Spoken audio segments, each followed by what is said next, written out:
My name's Evan from the Lonely Stoner podcast, and today I'm going to be talking about a couple of matchups that have been made in the UFC and this weekend's main event, April 5th, which is Josh Emmett versus Lerrone Murphy at featherweight. It's an Apex main event, I believe, ranked matchup. I think Emmett's about 8 and Lerrone Murphy's about 12-ish, 11-ish. I'm going to be talking a little bit about that matchup and also a couple of matchups that have been made. I'll start with that main event, Josh Emmett versus Lerrone Murphy.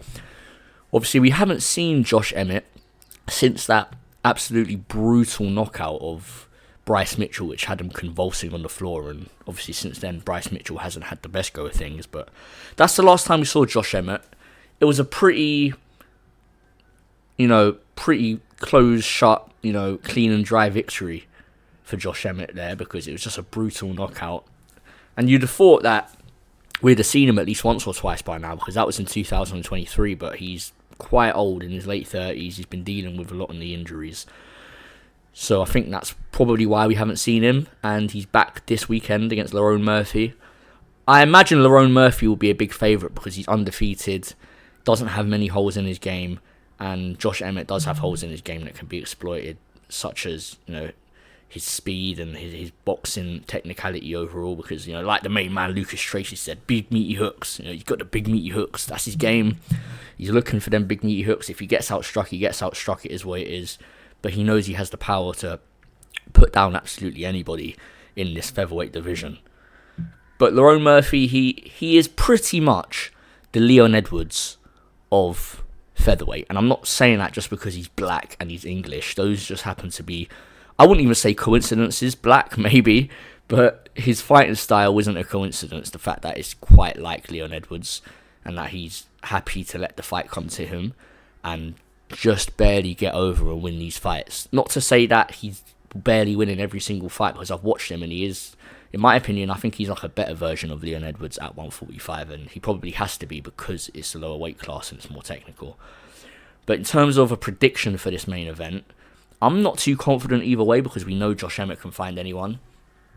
But I think I am going to put my faith in Lerrone Murphy getting a decision victory, or maybe like a submission victory or something I could see happening. Maybe like a third or fourth round submission. We know Lerrone Murphy's tough, but when it comes to fighting Josh Emmett, it probably doesn't matter how tough you are. If you eat one of those clean hooks, you're probably going out cold. So Lerrone Murphy, all he has to really do is not circle into that hook, keep his distance, mix in the grappling if he has that advantage in the fight, because he might not necessarily have that advantage. But mix in the grappling if he can, use his speed advantage, keep it clean, and win the way he's been winning. Last fight against Dan Ige, it wasn't a dominant performance, but he won. He definitely won. So I'll probably go for a Lerrone Murphy decision, or maybe like a late submission. I don't see him putting away Josh Emmett with a KO or TKO, because I don't see him wanting to engage that much in the boxing and striking in general. But I'd probably go for Lerrone Murphy. He's English. I want to back him undefeated. If Josh Emmett wins, I won't be surprised, because we know he can defeat anybody. But yeah, I think I'll go for Lerrone Murphy in that. And a couple of matchups that have been made.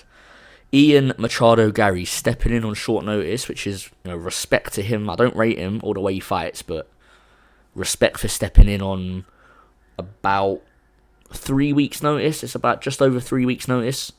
Big respect to Ian Garry. He didn't have to take this fight. He's fighting down in the rankings as well, as he should, because he's coming off a loss. But still, he didn't have to take this fight. And he also fought Shavkat on short notice. So respect to Ian Garry. You might not like him, but you have to give him his dues for taking these fights, because a lot of other guys with the sort of ranking he has as well, number 7, would be looking for fights that suit them right down to the ground. And this fight doesn't suit Ian Garry right down to the ground, because if you've watched Carlos Prates fight, you know he's an extremely dangerous opponent. All it takes is one. And it's not just a punch. It could be an elbow, it can be a knee, it can be a kick. His low kicks are nice, body kicks, ripping them body kicks. Carlos Prates is an extremely dangerous opponent, and if you've been watching any of the Lonely Stoner podcast, you know we like Carlos Prates over here. He's rassing it, he's drinking after fights, he's doing whatever he wants to do, which I respect because, I don't want to make any pre-announcements, but, you could be seeing some of that behaviour reflected in the Lonely Stoner podcast, drinking and smoking and then having fights. So, we love Carlos Prates over here. We don't love Ian Garry that much. He's quite boring, and he, like Leon Edwards, again, I'll compare him, he does barely enough just to get over and win his fights. He's not going to force the issue in any fight. If he feels like he's up on scorecards, he will coast. And it's as simple as that. And that's why I can definitely see Prates losing this, because I think Ian Garry will have the grappling advantage. And I think he'll probably have the cardio advantage as well, because, I'm not saying that just because Prates smokes. It's a reason. It's a reason for sure, but we haven't seen Prates go very far in his fights in the UFC. It's been a lot of quick smokings. And also, the matchup change from Jeff Neal to Ian Garry is quite different. It's quite a different matchup. Obviously, he has 3 weeks to game plan it, but still, he's been... When was that fight announced? Probably about a month ago, maybe a little bit over a month ago, and he's been training since then for Jeff Neal, and now he's fighting Ian Garry, who's a guy who doesn't have much power in his hands. He's going to resort to the clinch and grappling. Well, Jeff Neal likes to clinch, but he's going to resort to wet blanketing if he needs to. Ian Garry will.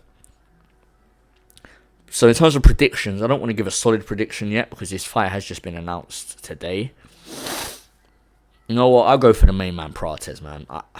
My brain tells me that Ian Garry's going to win, but my heart tells me Prates because he's such a character. And I guarantee if he wasn't such a character, I probably would pick Ian Garry because he's very good. Whatever you want to say about the way he fights and what he says and all of that, he's very good. But I got to go with the main man, Carlos Prates, right there. And then another big matchup that's been made is Merab Dvalishvili versus Sean O'Malley, the rematch. Completely undeserved rematch for Sean O'Malley. He's literally lost. Quite clearly as well, might I say. It wasn't a split decision. It wasn't a, robbery, close fight. We need to see a rematch. Like Dricus versus Sean Strickland 2. And even that didn't get in as a rematch. But no, it wasn't like that. For me, Merab won very clearly. And Merab's gone on undefended his belt against Umar again. And now Sean O'Malley's just been sitting out this entire time, waiting for a title fight. And he's got it. I think the UFC really need to stop doing this because it encourages these top ranked guys to not fight. And especially to not fight down. Because if I was a champion and I lost, Sean O'Malley didn't get no title defenses. I don't think. And then he loses to Merab, and then he's just able to wait around. That was the Sphere card, UFC 306, and now this is going to be for UFC 316, and he's not fought since. And that was last year, and now he's going to be fighting in June. I would have really liked to have seen Sean O'Malley have taken a fight in the meantime, because there's no way I'm picking him. No way I'm picking Sean. I put the house on Merab. Unless Sean O'Malley is just leveled up his grappling game that much, and his cardio game, and his overall physicality that much in the space of about 6 months, a little over 6 months, no way. Put the house on Merab. Especially because the way he dealt with Umar as well. Nah. Yeah, put the house on Merab. O'Malley, if I had seen him go and beat a Piotr Jan clearly in the meantime and deal with grappling scenarios effectively, I would have come into this thinking, okay, Sean O'Malley's had another fight against a guy who has grappling abilities. He's defended that grappling, and it's also more experience. Come into this rematch, maybe try and be a bit more aggressive than he was, because the grappling of Merab isn't to finish you. It's just to stall out the fight long enough to where the judges can't justify giving it the other way, because if I'm being held up against the cage for 80% of the fight, even if in that other 20% I land some good damage, they're still going to give it to the other guy because of the optics. Regardless of how the scoring works, it's the optics.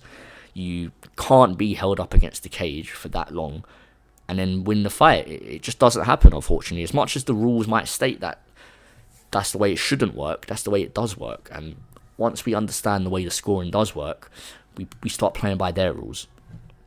So we know that Merab He's just going to do his game plan. Cardio, outwork you, hold you up against the cage, unlimited takedowns. And I don't see O'Malley having a way to deal with that. In my opinion, it's the exact same path to victory he'd have for the first fight, which is just to catch Merab.